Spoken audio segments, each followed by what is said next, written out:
Pernah kepikiran nggak sih gimana kalau sekolah itu nggak cuma soal duduk manis dan dengerin guru?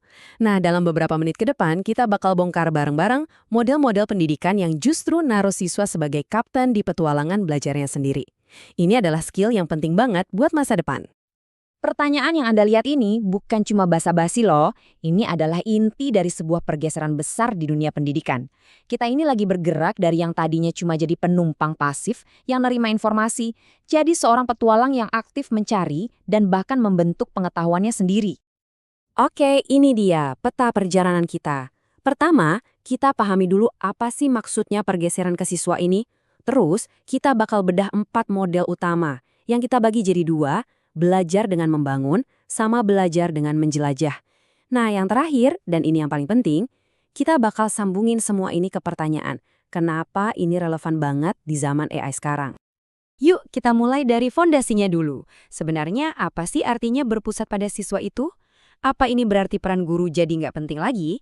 Coba kita cari tahu bareng. Gampangnya gini, fokusnya itu digeser.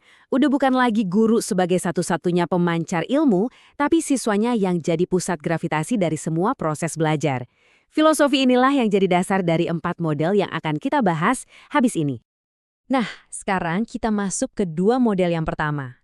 Intinya dari kedua model ini sama, belajar itu paling nempel kalau sambil melakukan sesuatu, sambil menciptakan sesuatu. Yang pertama, pembelajaran berbasis proyek. Kunci utamanya ada di frasa proyek dunia nyata. Jadi, siswa itu nggak lagi belajar matematika di 1 jam, terus belajar seni di jam yang lain secara terpisah, tapi mereka ngegabungin semuanya buat bikin sesuatu.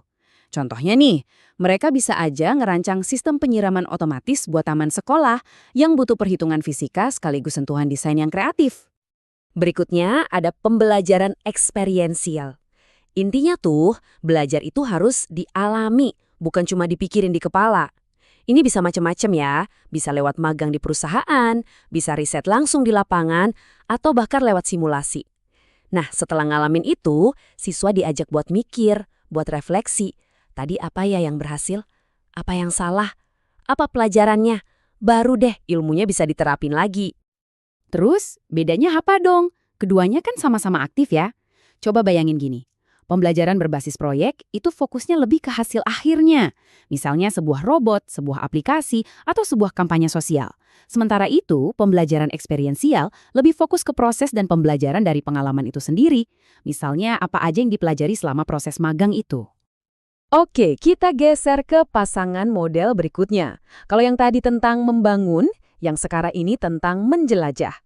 Pemicunya adalah rasa ingin tahu, investigasi ala detektif, dan serunya sebuah permainan. Di dalam pembelajaran berbasis inquiry, siswa itu ibaratnya jadi seorang detektif. Semuanya berawal dari satu pertanyaan besar. Bisa, kenapa ya pelangi bisa muncul? Atau gimana sih cara kerja internet?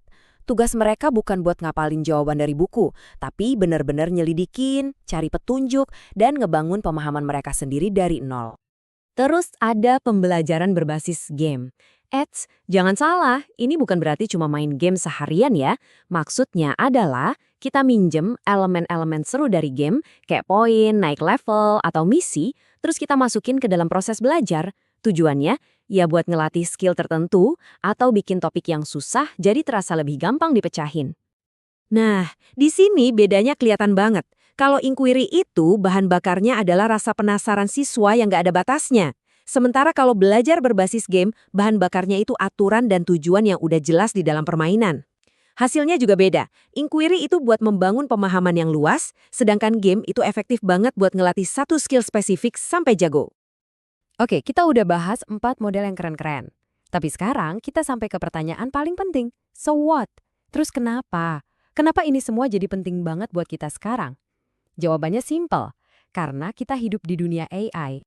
Gini deh, di dunia di mana AI bisa ngasih kita jawaban apapun dalam hitungan detik, nilai kita sebagai manusia itu udah bukan lagi soal seberapa banyak yang kita tahu, tapi kita bisa ngapain dengan pengetahuan itu.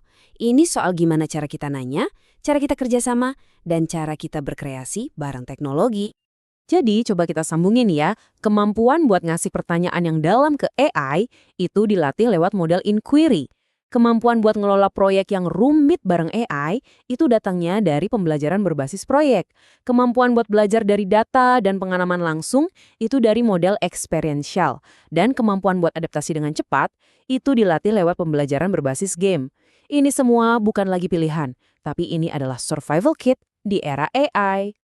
Jadi, sebagai penutup, saya mau ninggalin Anda dengan pertanyaan ini buat direnungin. Di tengah dunia yang makin dipenuhi mesin cerdas, cara belajar manusia yang seperti apa sih yang menurut Anda layak kita perjuangkan? Ini bukan cuma soal metode, tapi soal masa depan kita semua. Terima kasih sudah menyimak.